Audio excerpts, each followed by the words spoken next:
What's going on, everybody? Good morning, happy Thursday. So today I've got a Freightliner Cascadia, kind of a newer body style. I've got a coolant leak. I'm going to show you guys where the coolant leak is. If you're on the passenger side, there's a hose, there's a tube, and that tube crosses and goes all the way across right here. So you can see right where the clamp, let's see if I can put my hand on it. There we go. Right in there. That's where the coolant leak is. So that tells me that pipe is probably no good. Let me see if I can zoom in there. There you go.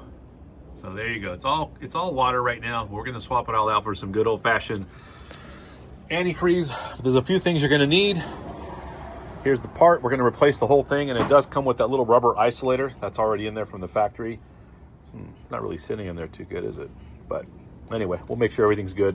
And that is, let's see here, part number Apple 05. 32121-001. So this is specific to this particular engine, which is a DD13. Truck does have, if I'm not mistaken, 980 something thousand miles, almost 1,000,000 miles on it. So we're going to go ahead and replace this hose, of course, with new clamps, because it had the plastic clamps that are kind of a heat shrink type thing. We are going to go to the other side, and we're going to do the same thing over here. So you're going to see my hand right now in a second. We're going to cut this clamp. It's plastic. We're going to take this whole thing out as an assembly. So I'm going to put a new hose. I'm going to put new clamp here. We're going to replace the assembly. Okay. We're going to dump out whatever water is left in the system, and we're going to put all fresh antifreeze and new parts and go from there, guys. So first thing first, I got to get something in here to cut this. And if I'm not mistaken, the tube is held on there by two nuts, and if they should be right in there. There's one there and there's one on the far side, and they're 13. You're going to need a 13mm socket, and it should come right out, hopefully this way or right out through the top, either way. And that's pretty much it. So let's get that going. We have our new hose that's going to be for the top. I think they sell it by the foot or 2 feet, whatever it is. Make sure you cut it to your size.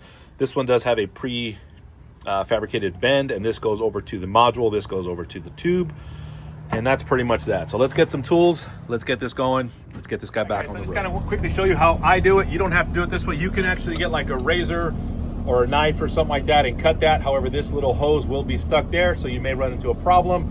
You can always get something like this little grinder, cut that out, and it should literally come right out. The other side, the hose is stuck. You're gonna see right there, there's one point, and the other point right back there. So we're gonna go ahead and cut this out. We're gonna pull, hopefully, the whole tube out from the top, and I'll show you guys that right now in a second. But this is typically how you can do it. Just be safe about it, of course. You're gonna see there, and then you're just gonna, let's see here. There we go.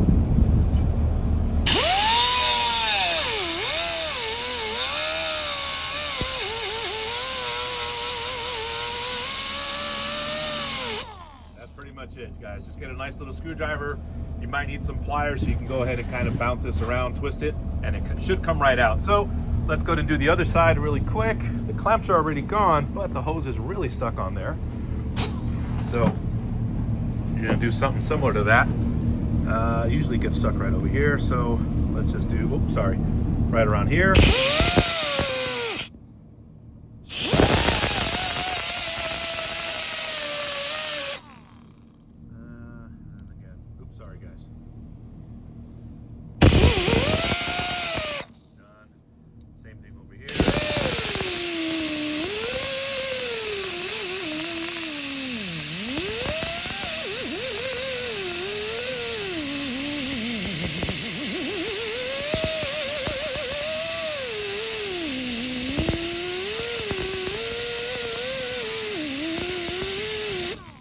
Guys, you guys get the idea. So you're gonna loosen it up, and my plan or my thought is to kind of get this thing going up from here. If this gets in the way, get this clamp out, and you're gonna get a little more access to it. So my idea is just to kind of, get this thing to come out through here.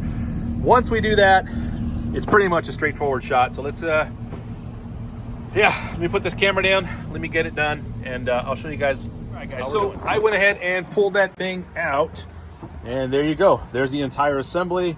And this is the leaking point, okay? I'm guessing just over vibration. And just, I think, for shits and giggles and maybe part of this video, I'm gonna take this thing apart Just pull this out. It's a little 13 mil, 13, should come right out. And we're gonna go ahead and replace that. So again, we're gonna put a new hose, new tube, new hose, new clamps, and dump out whatever might be left in the cooling system. And literally, guys, all you're gonna do is simply reinsert it that way.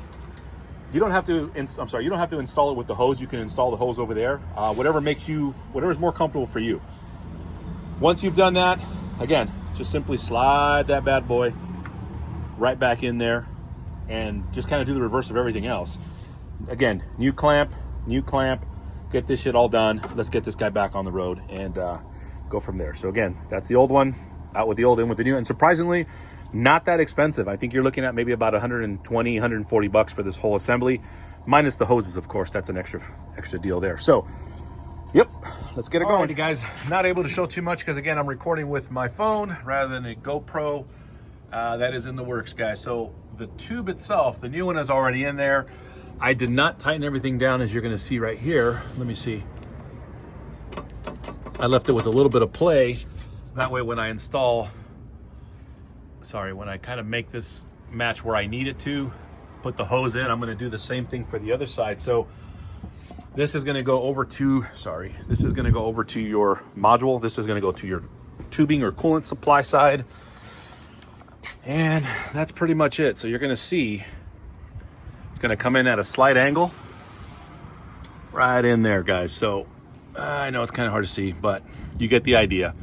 So we're going to put a little bit of assembly lube so we can slide her in nice and easy, put the clamps in, tighten everything down, secure everything, and that's pretty much it. So my biggest concern is going to be right over there, that tube. Obviously I cannot have it sticking up like that, but once I tighten it down, I'll be able to kind of make my adjustments and go from there, guys. So let me zoom it out a little bit. There we go. So let's do it. Let's finish this up. All right, guys, and I wanted to show you, here's the old tube. Filled it up with some water. That's pretty hard to see. There we go. So right there. There we go. So once I clear that out, it starts to kind of collect. There we go.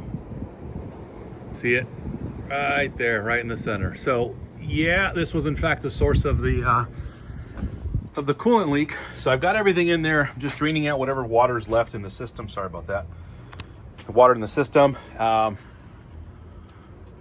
Got the hose, got the 2 new clamps, got the tubing, tightened everything down.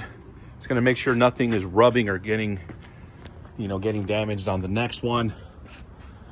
And that's pretty much it, guys. So pretty simple, pretty straightforward. Yeah, look at that. Let's see if I can zoom in there. There we go. So now we're back in business, it looks like.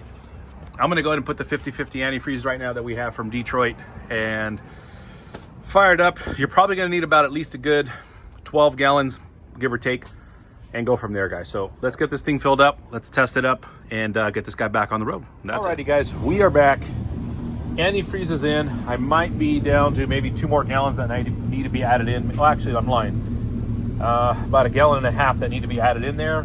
Right now we are full. I don't see any leaks. So far, so good. Let's see if we can get that in there. There we go. Looking good, looking pretty. Let's go and get this truck fired up. Make sure we got nothing down there, nothing loose. Let's see what we got going on, guys and gals. Hold on.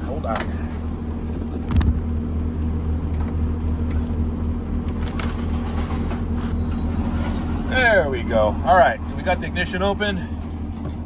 Let's see what kind of surprises we have going on here.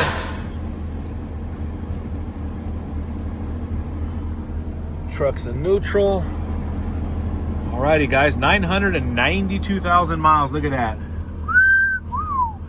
We do a malfunction light. I can plug in and look at that later, but right now what I want to do is I want to make sure that that antifreeze isn't going to leak. I'm going to fire it up, let it run a little bit, and go from there. Here goes. Alrighty, guys, I'm going to just let that bad boy run. Let's turn the heater on.